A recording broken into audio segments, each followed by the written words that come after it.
Welcome to Victor's Children, a podcast from so-called Canada talking socialism from below.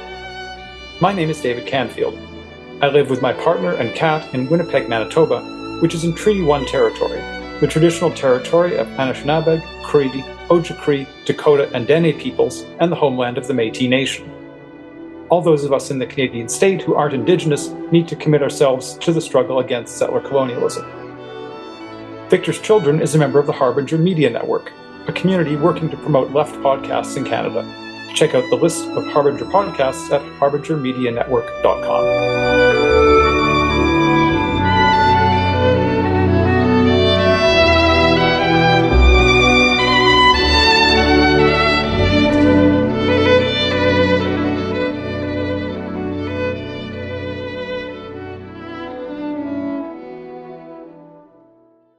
The memories of our era are filled with images of its ongoing collapse. Forests in flames, seas turned into graveyards, epidemics, famines, and murderous invasions. But we could choose to remember something else. We could remember the power of the uprisings that shook the countryside and cities of the world, sparing no continent, no geography. In the clash of street battles, gestures seen and then replicated in different countries, words echoed across languages, we have recognized each other. We understood that we belong to a single transnational struggle and that we stand against an internationally organized elite. None of the ideologies, none of the political roadmaps we have inherited is capable of grasping the tumult of our times.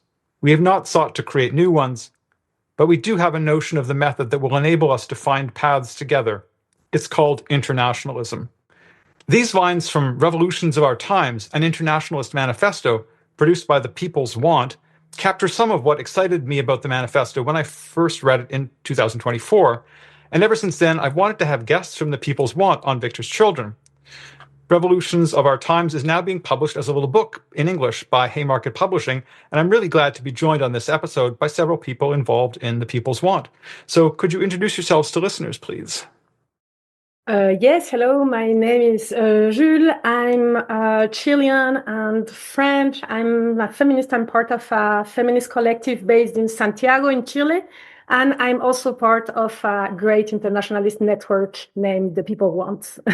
I'm a member of Submedia, which is an anarchist media collective based in several countries in the Americas. And we are a member of The People's Want as a collective. Hello, everyone, and thank you, David, for organizing this. My name is Murtaza. I'm a researcher and activist from Iran, currently based in Paris. And I'm part of Roja Collective, which is part of the People's Want network. And Roja is an independent internationalist feminist organization composed of diaspora and exiled kind of members. And our work is grounded in liberation struggles in Iran and struggles across the Middle East. Thanks all. So to start, would you tell listeners what Revolutions of Our Times really is? Yes, Revolution of Our Times is, well, first a text, right? It's a book, a text. But I think what helps to understand the text is the subtitle, which is an Internationalist Manifesto. Because this book has been thought, built, debated, and came to life as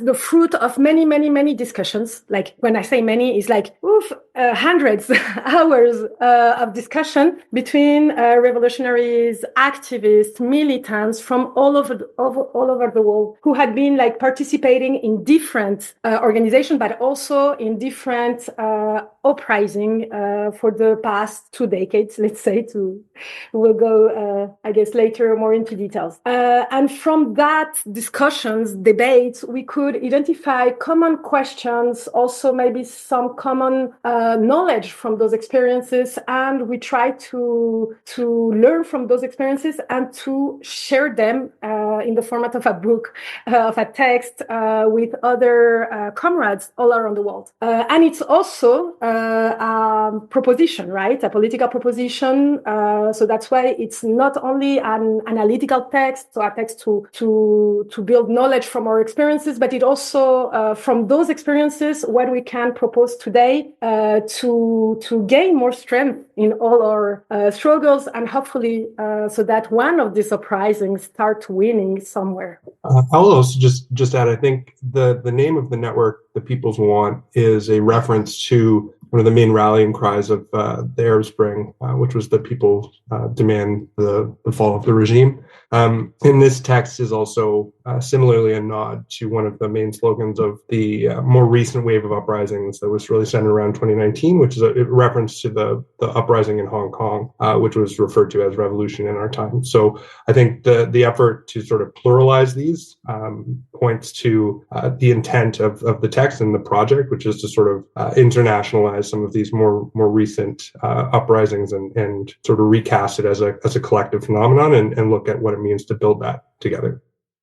Can you tell us about why, anything else you'd like to say about why the People's Want decided to produce this manifesto in terms of what the objective is? I think like the manifesto is written in response to the counter-revolutions that crushed or marginalized and undermined the revolutionary subjects and processes that emerged since the Arab Spring in 2011. And counter-revolution here is used in the broad sense of the term, not only, say, fascist forces, but also imperial interventions, authoritarian states and repression, and so on. So I think like one of the objectives of the manifesto is to really think through those historical political experiences of defeat and propose a method that could contribute to perhaps future insurrections. And that method, as already mentioned by other comrades, is called internationalism. And there are really good historical examples in the manifesto that demonstrates how the lack of internationalist politics would result in those defeats. So, for example, the Syrian revolution is a very clear example that the manifesto alludes to. A legitimate popular uprising crushed through non-Western forms of imperial and regional intervention, notably Russia, the Islamic Republic of Iran, and Hezbollah in Lebanon, which sustained the Assad dictatorship kept him in power. And in the absence of international solidarity and material support, Syrian revolutionaries became increasingly isolated and in some cases dependent on external forces. And so the manifesto views the revolutions of our time from an internationalist standpoint and emphasizes the interrelationship, articulation, and resonances of liberation struggles and how internationalism can transform and strengthen each revolutionary process. Yes, to add a little bit to that, and exactly as my comrade just explained, when we started to write this book like a couple of years ago, and we started because we felt like there was something missing, and I think that something that is missing is still missing a little bit today, because like we can look to the last few decades, and we could see and we could feel how we were living like a revolutionary moment where we could see so many uprisings like happening all over the world. And even now, like if we just close our eyes a few seconds and start remembering like since 2011 and the images, because we also like those super powerful images of popular uprising all around the world. So we also like the places, the squares being occupied in Egypt, and we also saw like maybe 8 years later like the Hong Kong uprising with like the umbrellas fighting in the street. And you probably saw the images of the revolt in Chile, in which I took part, like of all the tags on the walls and all the slogans. And we could see like these so powerful images that we could either, some of us followed on social media, on the news, on TV, other lived them in their own bodies. So there was this super, super strong experiences. And at the same time, there was the experiences of not only the defeat, but as my comrade was explaining, the counter-revolutions of higher repressive regimes, of the expansion of wars in different territories and daily lives. And what was missing is that when we look around today, and I think that's quite valid today still, we have so much discourse produced on the defeat, right? And on this counter-revolution. But we are lacking the reflection to link it with this revolutionary moment. And that's what we propose to do, to go back to those decades to extract like this generational knowledge from it. So it's like both a memory exercise that is so important because silence is part of the counter-revolutionary techniques, like, right? To deny that this event happened, to deny that there were moments where there were like so important popular powers being shared between so many different people, moments where like regimes fell, because in so many places they did fail, like governments or dictatorships and so on, or to defy the creativity that we could find in those moments and so on. So there is a memory that is very important, that is at stake. Also a transmission for the new generation, because we know the uprising will continue. And we hope to also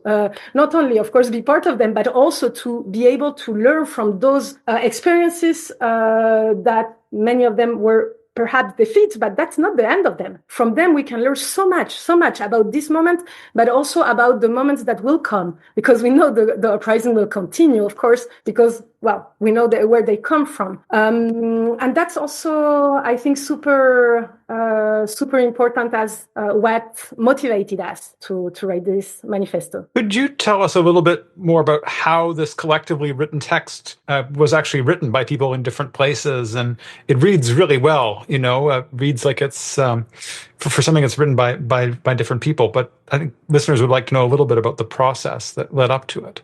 Yeah, I will go a little bit on the process. It was a long process. It was absolutely not tiresome, but it was kind of long because there were many people involved that came from different like geographies, contexts, but also different organization and political background. Like it was absolutely not a monolithical, political space discussing or a single geography.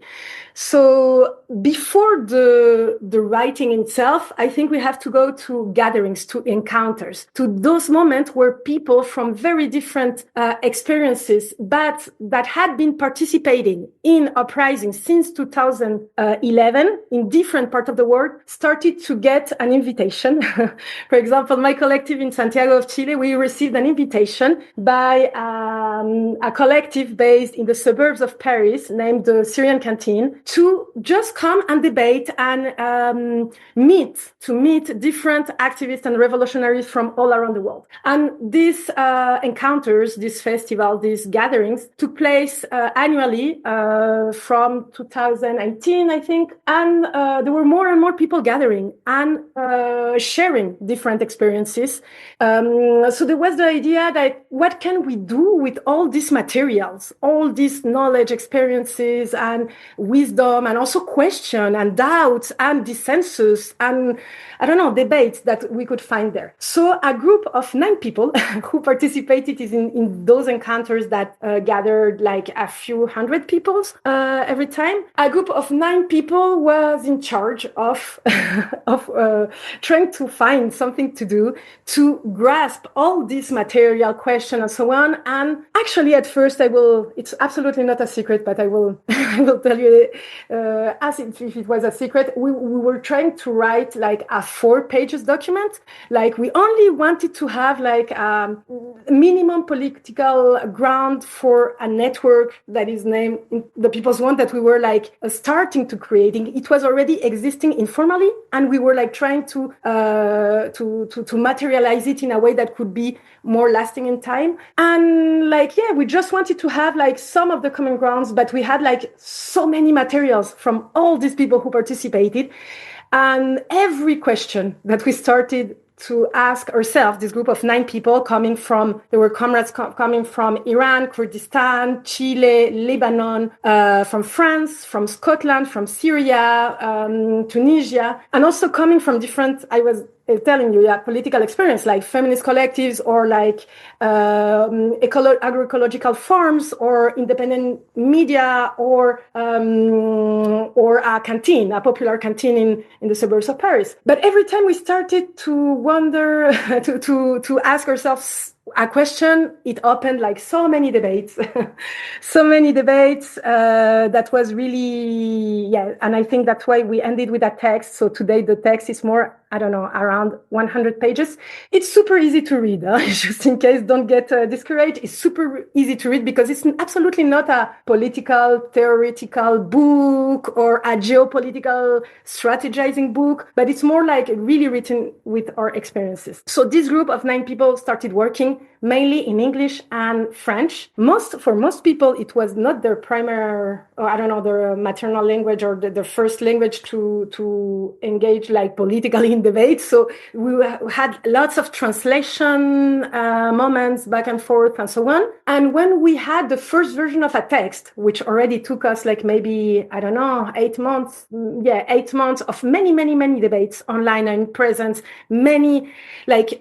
we had different strategies. Sometimes like 2 people took a part, tried to write it, then it was shared to others who rewrote it, and we had like this way to pass the text. Then it was not good, so we tried to redebate every line in assemblies. Well, we had different strategy, and when we had like a first draft, we sent it to all the people who participated in the gatherings. So around like, I think it was around 60 people around the world received the text and sent back many feedbacks.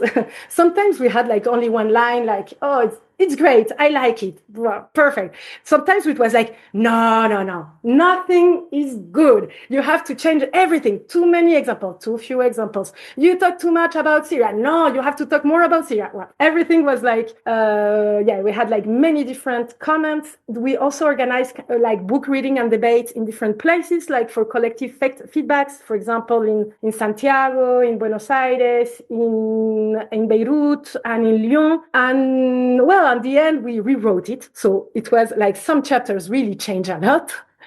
I will let you guess which ones, but we rewrote it and we ended with the last version of the book that was launched in 2020, at the end of 2024 in a gathering that we organized in Marseille, in the south of France, in the Mediterranean. And that you can find online, by the way, because we're talking about the book, but you can find it online in the website thepeopleswant.org, and you can download it, you can access it in English, but also in French, Arabic, and Spanish. People will find the links in the show notes for this episode if you want to do that. So it's a fascinating process, and the manifesto reflects on uprisings and mass movements that we've seen in many places since the Great Recession of 2008, Sudan, Syria, Chile, Hong Kong, France, and elsewhere. And it writes about the birth of a worldwide movement of revolt for dignity. And I think the manifesto really is right to pick up on how these mass struggles have generated what it calls new forms of popular organization adapted to the needs of each revolt, independently of the directives of this or that leader, party, or organization, in order to organize and sustain the struggle. And the manifesto pays a lot of attention to these organizations. Why do you think they matter so much? I think the manifesto is written from an autonomous standpoint, and by that, I mean from the standpoint of extra parliamentary politics. It treats political praxis not as something reserved for politicians or recognized institutions, parties, unions, parliamentary actors, but also as, the collective participation of oppressed classes in decision-making, so that people can take their destinies into their own hands. So that it pays attention to these organizations in order to be able to pursue that type of politics. And that's why I think these new forms of popular organization matter so much in the manifesto, because one of the central questions that the manifesto keeps returning to is what modes of organization, what political infrastructures can actually make politics from below possible beyond the moment of insurrection. The manifesto talks about 2 different temporalities, especially towards the end. One is the eventful time of the uprising, of the insurrection, and one is the more long-term processual aspects of organizations. So the question becomes, how do you build forms of organization that can endure, that can coordinate and can distribute care and resources, and that create continuity without simply falling back into old forms of organization that often reproduce hierarchy, bureaucracy, or even integrated into the system. And just one thing that also would be clarified right at the beginning is that the manifesto poses this organizational question without organizational dogmatism. It doesn't say, for example, that all union struggles are useless or that party politics are always bad in that crude sense. There are important examples in the manifesto, especially the context of Kurdistan in Turkey, where armed struggle is pursued alongside, say, municipal policies, electoral strategies, and party organization. So the emphasis on popular organizations is not necessarily, if you like, mutually exclusive with more institutionalized forms of politics. That the sort of modes of popular organization that have emerged in these revolts are new in that they are adapted to each individual context. But I think that these forms of popular self-organization are integral to any form of revolutionary struggle, and that they are the laboratories where new worlds are created, that new social relationships are forged, and yeah, as Murtaza said, this is kind of how revolutions can actually sustain themselves by creating new ways of living and social relationships and institutions that can sustain themselves over the course of time and last longer than the duration of just one insurrection. But these forms of popular self-organization have emerged throughout history and during different phases of revolution. I mean, whether you're talking about like the Soviets in Russia or workers' councils in Germany in like the 1920s, and different assemblies and neighborhood assemblies, territorial assemblies that have occurred in Latin America with the Zapatistas. It's a recurring phenomenon that keeps coming back. And I think, they're essential because, this is where the transformation actually occurs on the individual and collective level, for people who are actually going to engage and start building a new world together. Yeah, and to continue to pursue that idea, it's like, when we participated in an uprising, right? And when you're there, you can see all those forms of organization, which are very, very much different. You could see, for example, how people start organizing to protect against the police, to have food in the moments like when you cannot go to the supermarket, to take care of the children or the people who need some particular cares, to share seeds. Like we had comrades sharing seeds, because they know they will need to plant them, for example, in Palestine or in places where there have been there is so much toxicity on that land, and for the future we need those seeds to be able to grow someday. So we know people are doing all the stuff, and that the moment of the revolts they have a particular creativity because of the need, right? Because it's the moment of the interruption of normality, and that has a huge revolutionary potential. When we see the atomization or the individualization in a neoliberal capitalist regime, the fact to be able to share, in Santiago we said, and now it's so funny how it has echoes with the image that we can receive, for example, from Minneapolis, that during the revolts, the uprising, neighbors were the new comrades. When you saw your neighbor and you say, oh, because you needed to organize, and for example, in my neighborhood, there was an assembly which was about how to do the the report, when cops came and took some of the use of the neighborhood. So it was very practical, but it's a huge mean of organization with people who were not always, and most of them were not politically engaging in organization or didn't have read all the political manuals and so on. So there is that, but at the same time, there are many questions about those organizations. So we don't have particular fetishization. I think neither of the uprising nor of the creativity and the strength of those moments, because we can see, and I think everybody who participated in uprising also knows like how tiring it is. Like there is an exhaustion, there are material limitation of that. There are moments where you like people like need to have, I don't know, money to live, they need to have like rent, they need to have like a feeling of security. So there are so many needs, and so those brings more question, right, for those organizations. And like the more romantic idea to just wait for those organizations to happen, I don't know, we felt was not enough from our own experiences. So we need to think more about those organizations so that we're better prepared for the next uprisings and revolts, so that they can go beyond the uprising, as my comrade was explaining. Yes, and the last thing about that is one of the most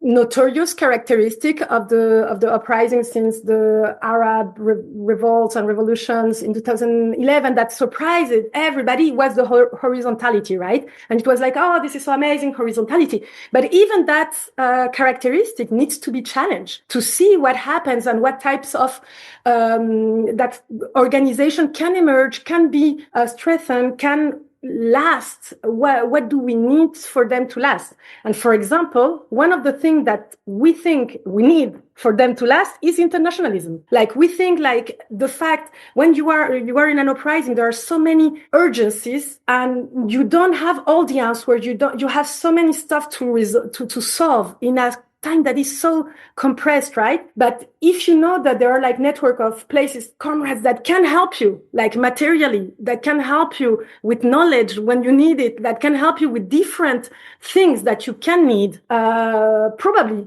those type of organization can last longer and can like make also the moment of the revolt last longer so that we can build something else, right? Thanks. So something else that really stands out about the manifesto is the way that it asks how we can reclaim democracy at a time when the idea of democracy has been hijacked by the rulers of the West. So just to quote one line, how can we combat the sham of liberal democracies without playing into the hands of authoritarian regimes? So it's quite clear that power to the people is still key.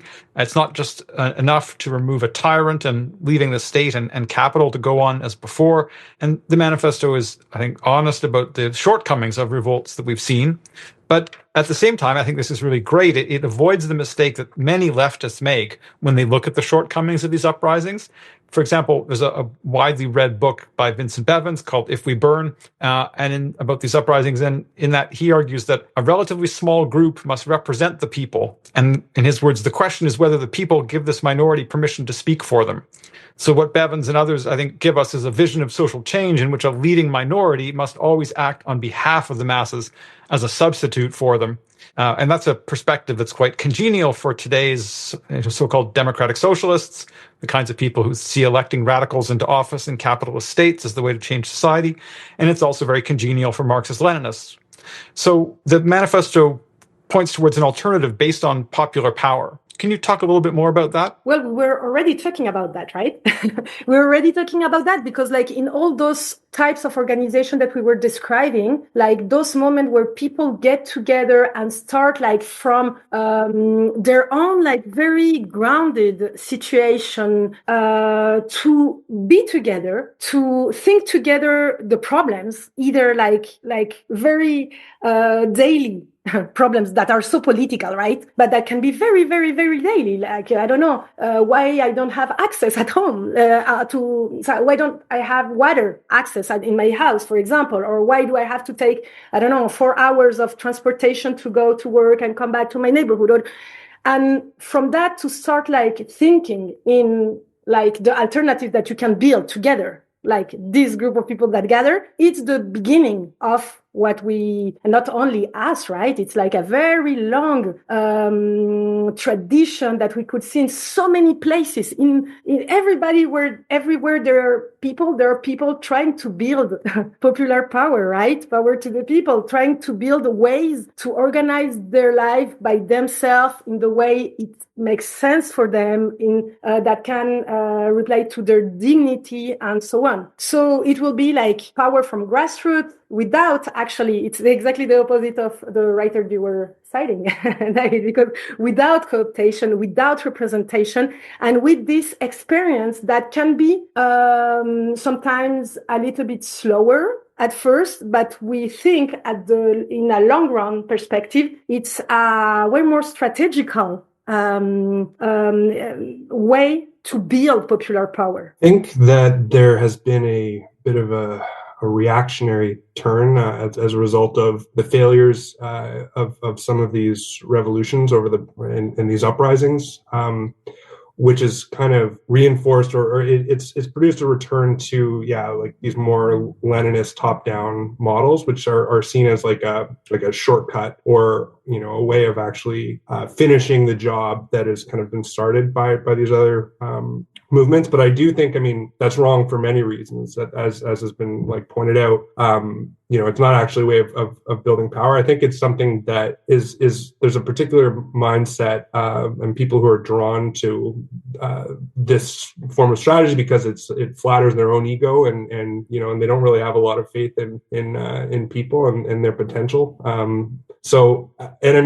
We've seen again and again what actually comes about when these sorts of policies are put in place, and when a small minority tries to kind of take over a revolutionary movement and impose a new society. I think it's there's often these types of people will claim that the other vision is utopian, but I really think that what they're envisioning is utopian and also nonsensical. The idea that you can actually just change the world with a small change at the top is nonsensical. Obviously, large scale change requires mass participation, and movements popular movements actually can change society through the bottom up, and are much stronger for that. So I think that the revolts of the past several decades are unfinished, but it's a process. It's a process where movements are building powers and we're building our collective power, and then we're building new networks and relationships and getting stronger. So I think that's kind of the retort to these people who sort of want to go back to really outdated models or electoral strategies that have proven themselves to be dead ends again and again. So the manifesto also argues that revolution is best understood, and I'll quote here, no longer distant, but a way of life and a struggle in the here and now. In other words, as a process. And I think this might be the place where I have my most significant comradely disagreement with the manifesto, in that I think a social revolution in which popular power replaces capitalist rule is qualitatively different from self-organized struggle in the here and now, although it would certainly develop out of it. And I don't see revolution as a way of life. But could you explain how you see that issue, that question that's raised by the manifesto? I think the emphasis on the here and now is perhaps, first of all, a rejection of traditional forms of revolutionary praxis that were based on sort of a linear conception of history. That first there is feudalism and pre-capitalist forms of life, and then you have the dissolution of this pre-capitalist relations replaced by capitalism. And then finally, only when capital is fully developed, you could have a transition to another kind of mode of production, another mode of organizing social relations. This is a conception of politics that operates based on the logic of waiting for the time when conditions are ripe, as used to say. But if you look at the history of capitalism, especially from a global perspective, it becomes clear that really its world history is extremely non-linear, uneven, and heterogeneous. From that standpoint, you don't have to wait in the waiting room of history, but you can begin here and now. And secondly, the manifesto, I don't think it does not reduce a revolutionary process to say, an individualistic lifestyle, a form of localistic, self-sufficient, kind of like isolated politics that would indeed, leaving aside the horizon of revolution, as another comrade mentioned, as a grand scale social revolution. So what the manifesto wants to emphasize is that revolution is not simply political, the conquest of political power or the toppling of the government, but rather a profound social process, in the sense that you start developing new subjectivities, new social relations in all domains of life, and this is happening both individually and collectively, and that's why I think revolution is understood in the manifesto as social transformation. And so this changes the concept of revolution from reducing it to an event, to a short temporary insurrection, and transforming into a social process, as already mentioned, whilst also acknowledging the eventful temporality of insurrection. So I think there was a sentence in the manifesto that was saying that social transformation is about building a I quote, social transformation is about building a radically new life, a new relationship to one's community, to desire, to money, to care, and to even to one's struggle. So that's how I understand that part that you quoted, a way of life, in that sentence. Yes, absolutely. I think like what we try to propose is like there has been like historically a dichotomy of way of thinking of revolution, probably more, but two huge trends as an event, as was explaining Morteza, or as a process, right? And what we think is like both can be partially interesting, but we need to articulate both. Like it's accumulation of events and of ongoing process. Right. And that we need to acknowledge like this, and to be able to see this, because it's only with this insistence of the process and the events, like the events that can bring some changes, and the process that brings like also the in-depth changes that can that we can build like this revolutionary how to say, as a social transformation, as was explaining Morteza. And so that's the idea behind that. And I think one of the clearest idea to explain like the process is like the feminist revolution, and that's exactly what we try to explain in that moment. It's like at some point, like feminists, we kind of got tired to be told like, okay, just wait for the social revolution, and then maybe you will have some time to start thinking about other ways of operation that you're living every day in your daily life, and so on. And there has been like this idea that there is, for example, feminist revolution ongoing. Like, for example, I'm talking, particularly like from feminism in South America, in Abya Yala, right? Of understanding that, okay, we can, continue waiting, as Morteza was saying, but there are also so many things that can start changing now and that are significant. It's absolutely not something that it's only a detail or only a facade or only like, something more like cosmetica, right? No, it's something that can be so deep, like the way you love, the way you care, the way you organize politically, the way you treat like knowledge. So there are things that can change, like in this way of conceiving revolution as a process. That's not obvious. We don't think like when we say it's a way of life, it doesn't mean like it's easy and you just declare it and it's going. No, it means like a lot of, I think political engagement, for example, involvement in many, in many collective or also individual questioning and practicing, right? I think I would just add that, while revolutions are going to have very important milestones and events as part of them, there is a danger in viewing or focusing too singularly on the change in government and the change in form of government, because often that is a strategy that is employed by the state to recuperate and undercut revolutionary movements. So both in Chile in 2019, leading to the election of Gabriel Boric, and also in a very different sense in Sudan, where the military stepped in and replaced Omar al-Bashir.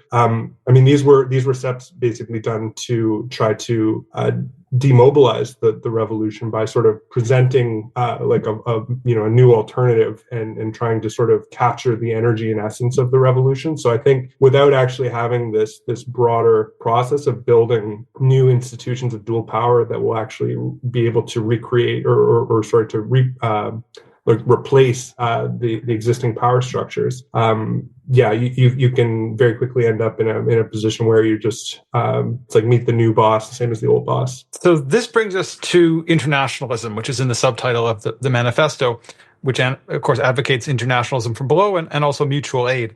So before we talk about internationalism, could you just say something about the way that you understand and the way the manifesto understands mutual aid? Because that term gets used a lot, but not always meaning the same thing. And then after that, we'll go on and talk a little bit about internationalism. I can say something about mutual aid, like briefly. I think I understand mutual aid as perceived in manifesto in a quite like material sense or materialist sense, in the sense that your struggle is mine and mine is yours. My solidarity with your struggle matters really, genuinely, because it's a condition of possibility for my liberation. And because our destinies are tied together, we are fighting the same enemy. Sometimes that enemy becomes quite literal. So, for example, during the 12-day war between Israel and Iran, like, for example, I don't know, F-16 jet fighters bombing Iran on the way back home to Israel were bombing Palestinians if they had some, bombs in their like jet fighters left behind. And so like this is the first sense of mutual aid as the real material and political mutual supports that social struggles can give to each other out of necessity rather than charity or humanist sympathy, because they are fighting the same enemy, whether that enemy is operating based on exploitation or dispossession, or based on patriarchal regime or sexual oppression. The enemy is the same everywhere, despite all differences and at times contradictions between these social struggles. For me, I take a pretty sort of textbook definition of it being kind of the way it was introduced by Kropotkin as a factor of evolution, and in a way as a foil to kind of more, I guess, capitalist notions of competition being the primary driver of evolution, right? So it's a material basis for solidarity, and the fact that by working together we can become stronger and accomplish more, right? So I think it has a lot of material implications, particularly during uprisings where everyone can actually see that by working together, rather than competing with one another, that we're stronger. Yes, and well, mutual aid, as we were talking before with popular organizations, something that we can see in practice in many ways, right? It's a reality, something that exists. Like people do exchange, help themselves, and in the links with internationalism, since we're already talking about that word, is also not new, right? We can see like how, I don't know, for example, worker unions have very, very long history of mutual aid, like of helping to support, like, I don't know, a strike somewhere, thanks to the financial support of in other places. Ecological struggles also have like lots of kind of also strategical mutual aid, like, for example, blocking somewhere, I don't know, a company, extractivist company somewhere where the capitals are, in order to stop actions that can be maybe very far away. And to do so, you need like people to engage in a practice of helping each other, understanding their complementarity, understanding that it's not like a moral position. It is not a privilege that you give. It's like you understand that you need the struggle of the other also for your own like struggle of emancipation, right? And that's why also we think that internationalism is not a luxury. As mutual aid, internationalism is not for us like a moral question or a moral position. It's also something that we do need, like in order for all of our local struggles, local desires of emancipation to go further, right? And we can see how without and that I think it's something quite important of our statement, is that analysis and experiences, like without real mutual aid to support some causes, those causes that need, like you have material or logistical or financial needs, we'll try to seek them towards, like, for example, other powers, state powers, other powers that do have the potential to answer to those needs. So mutual aid is also a strategical internationalist stake, right? Internationalist strategical bet to think that if we, for example, build internationalist networks that can support with mutual aid the needs in different places, those struggles will be able to grow stronger autonomously, with their own autonomy of movement and of, orientation. So in terms of internationalism from below, which is what the manifesto argues for, can you explain for listeners how this is different from the kind of anti-imperialism that adopts a more familiar kind of enemy of my enemy is my friend attitude when you have conflicts, for example, between the United States on the one hand, or Western imperialism broadly, and other forces, whether they be China, Russia, Iran, Cuba, Venezuela, at least before Maduro's kidnapping, or how this is different from that kind of approach that will not criticize those forces that are in conflict with Western imperialist societies, and they would claim that this is necessary in the name of anti-imperialism. So what's the vision that you're trying to get across here? I think I need to give a long answer to that question, if that's okay, because we as leftist Iranians after October 7 have been struggling a lot. We've been under a lot of pressure in the international and internationalist kind of struggles. I think internationalism from below is different because it's different from those that you said, because it doesn't start from states and geopolitical camps. It starts from the people who are actually living and resisting relations of domination. And so the question is not really who is the enemy of my enemy. The question is, like, with what social struggles am I aligning myself? What social struggles can be developed, can be further carried forward? And here we need to also be clear about the, stupid logic of enemy of my enemy is my friend, because it's not the only or even the dominant form of campism today. And by campism, I mean the position or tendencies that support states or parastates or paramilitary forces that are opposed to Western imperialism. And they support that regardless of the internal forms of repression and the geopolitical ambitions that those forces pursue. For example, they support Iran, Russia, China, and so on, just because they are against Western imperialism. And so I think what I tried to argue somewhere else was that campism today takes many forms. It has many shades.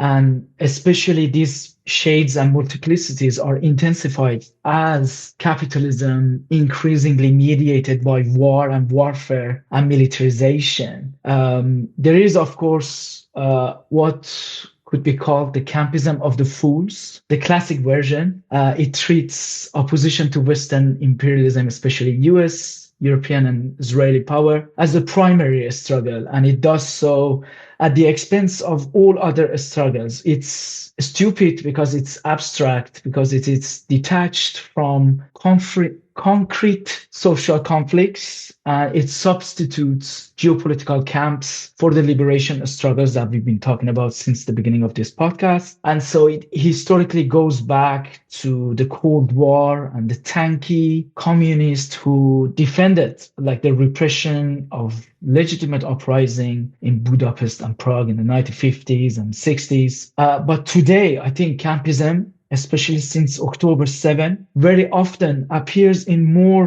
if you like, nuanced form. For example, it can take a strategic form, especially after October 7 again. you hear arguments that say, because the situation is an emergency, we should temporarily suspend our opposition to these, reactionary forces. We should support Iran because it is in war with Israel. So the same structure is repeated here as well. Primacy is given to one geopolitical antagonism, and liberation struggles become secondary or suspended or instrumentalized. And so what's important about the What People's Want Manifesto is that its critique of campism is not launched from the standpoint of purism, as if the goal is to avoid contradictions or keep your hands clean in the middle of war. On the contrary, I think the manifesto, one of the critical strengths of the manifesto is that it's very clear that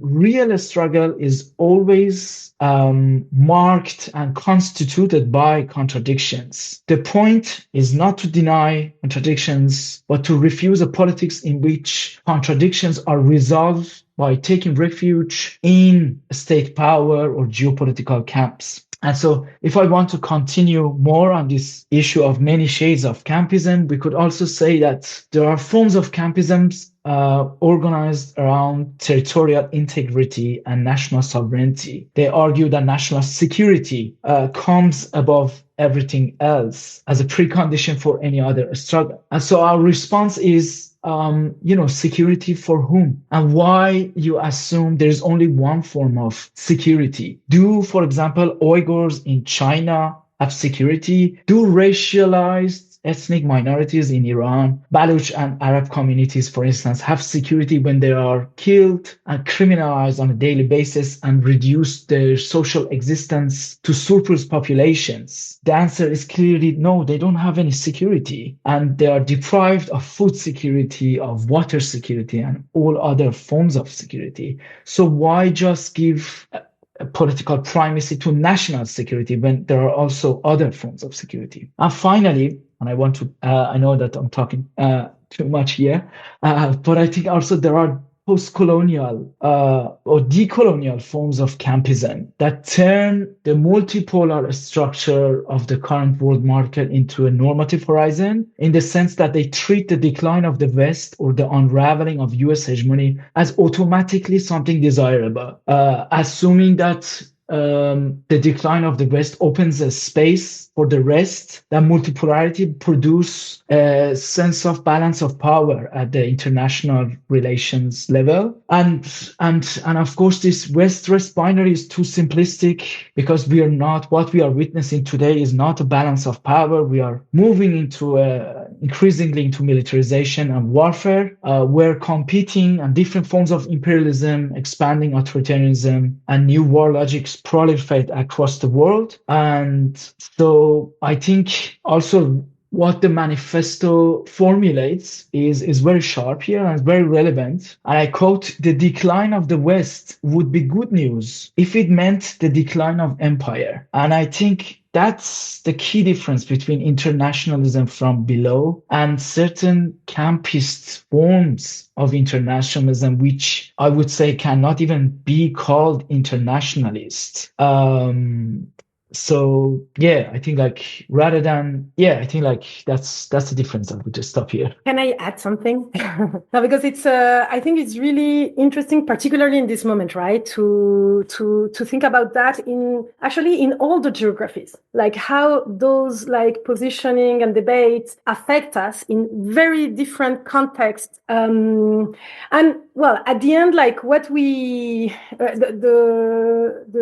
what we stand for with internationalism from below is to give importance and to give attention, to give primacy to the voices that are in the ground, right? To the grassroots experiences of people in the territories, rather than to the regimes that are oppressing them, and to analyze the situation from those experiences. And that's quite complicated. It could seem super easy, but it's absolutely not easy. But we think it's fundamental to understand that we need to build an internationalism that has the strength not to be only aligning and weighing what is the lesser evil. That cannot be a strategical objective. That can be a pragmatical reality in some moment, and even that is into question, as Morteza was explaining, but it can absolutely not be a political goal, or that would be so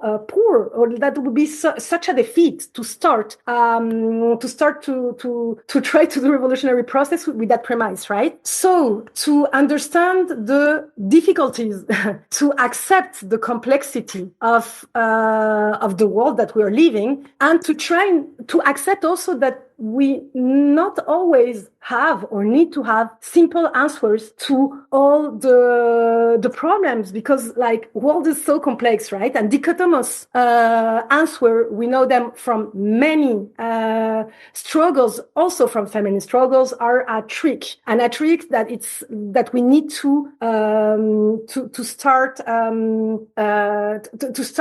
building other ways to think about the present and to build our political stances. So revolutionary from below, it's also associated, internationalism from below. Well, it's also revolutionary from below, right?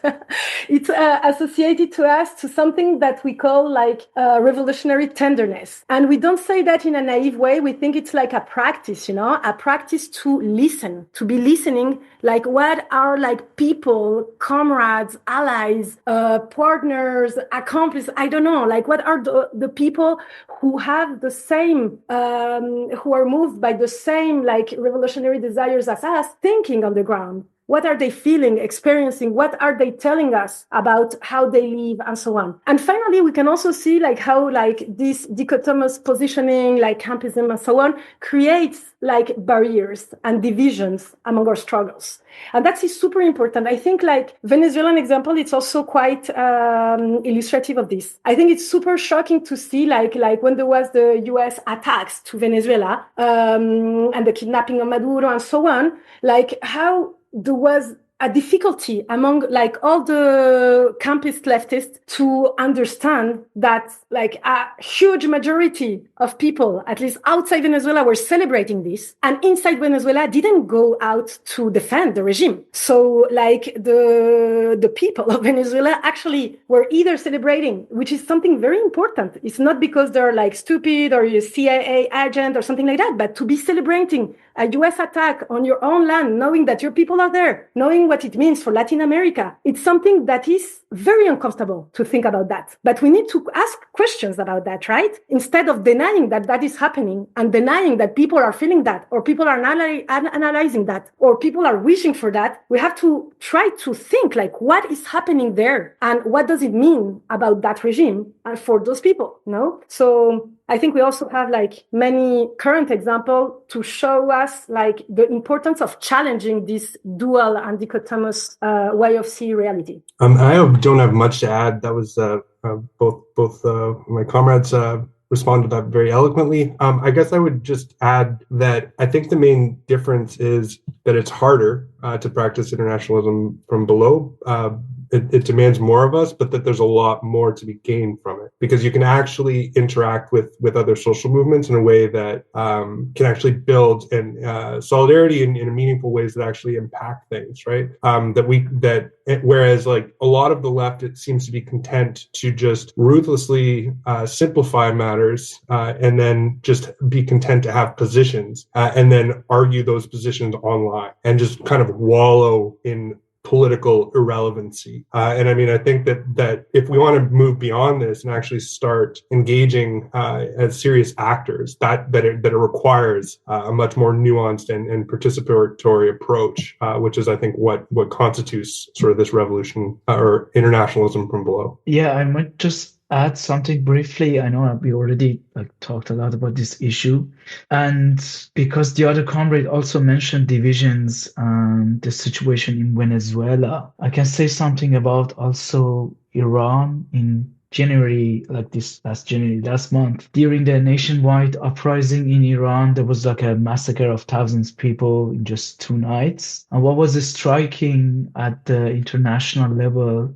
was that rather than, condemning this mode of state violence and brutality that is historically unprecedented, even relative to the context of the bloody history of the Islamic Republic, rather than seeing unconditional solidarity with the people, there was some campus tendencies to undermine the legitimacy of the uprising, to somehow justify, neutralize like that level of violence, and to reduce revolutionary subjects to agents of Mossad and imperialism, and essentially like denying any agency or subjectivity that people have in their own struggle. Just because Trump instrumentalizes the uprising in Iran does not mean the uprising itself is inherently for Western. Yes, similar to Venezuela, there are,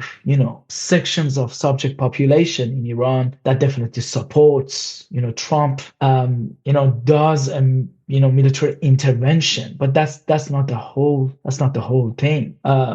If you are an anti-imperialist, I think your task is precisely to oppose the way in which imperialism tries to, if you like, appropriate the struggle of people in the global south. Because one of the things that imperialism does is to essentially take the collective capacity of a society to fight for its own liberation or for its own rights. So in this respect, I think internationalism as a method is not something abstract that stands above like liberation struggles. It can really come into being through particular struggles. And I think Palestine after October 7 made that very clear, in the sense that the opposition to Israel's genocide was done through the idea that we are opposed to genocide because it's directly impacting my own, situation. When, for example,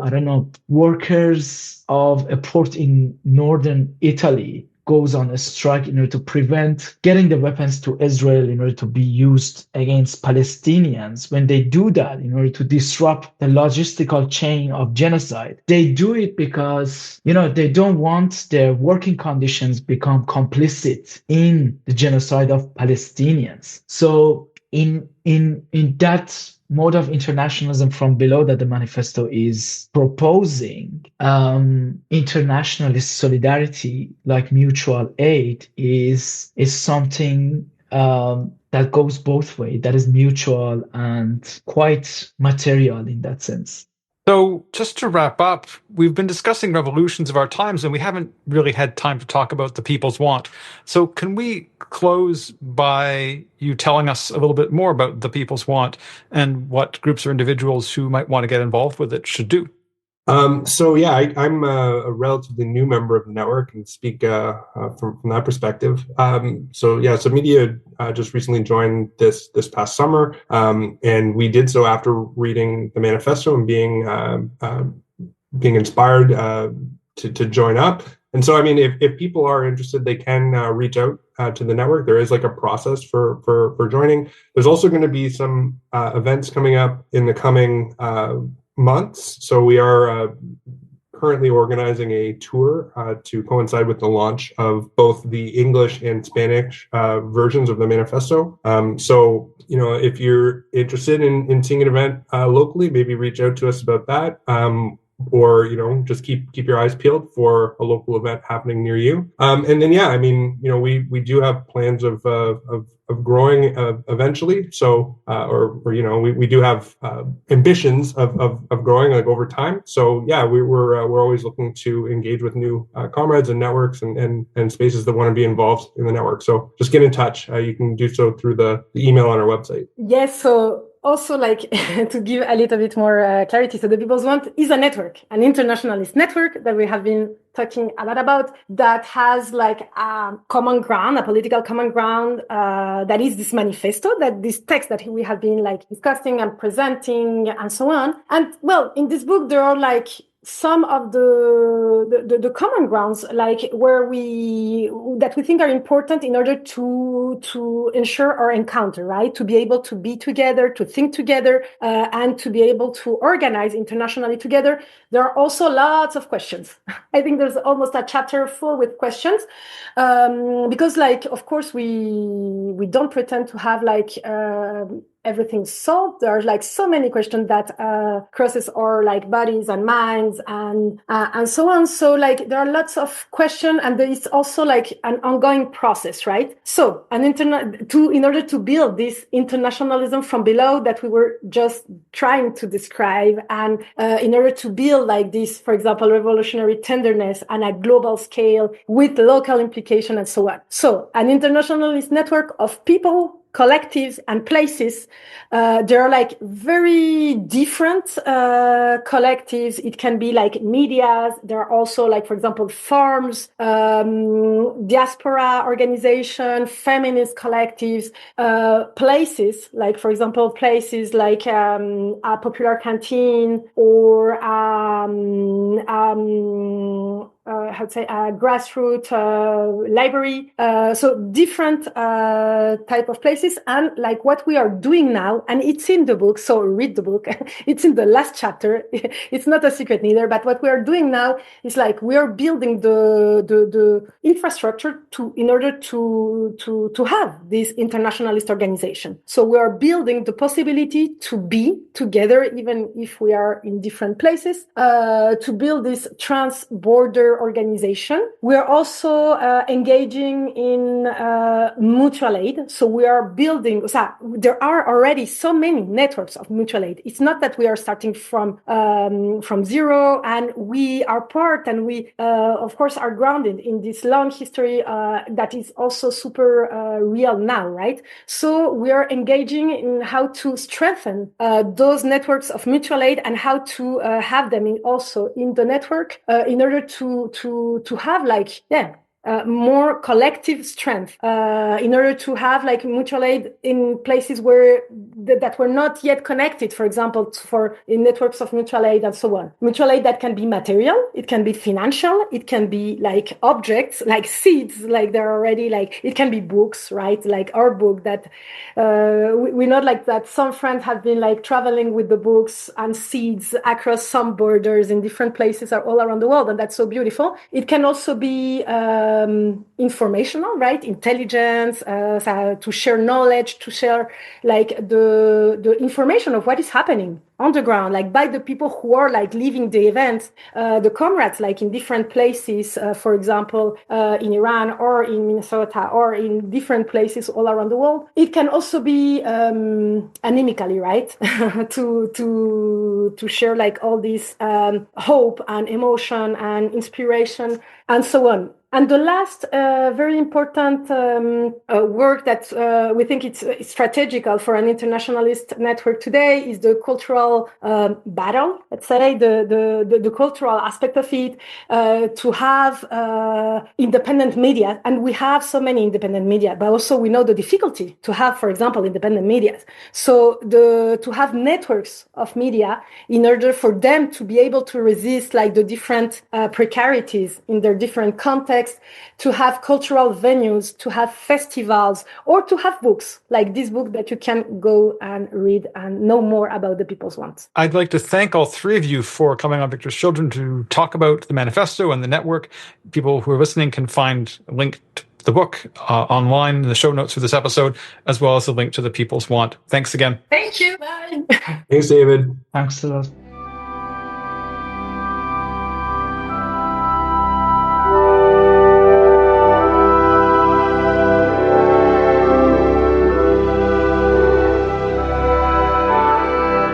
That's it for this episode of Victor's Children.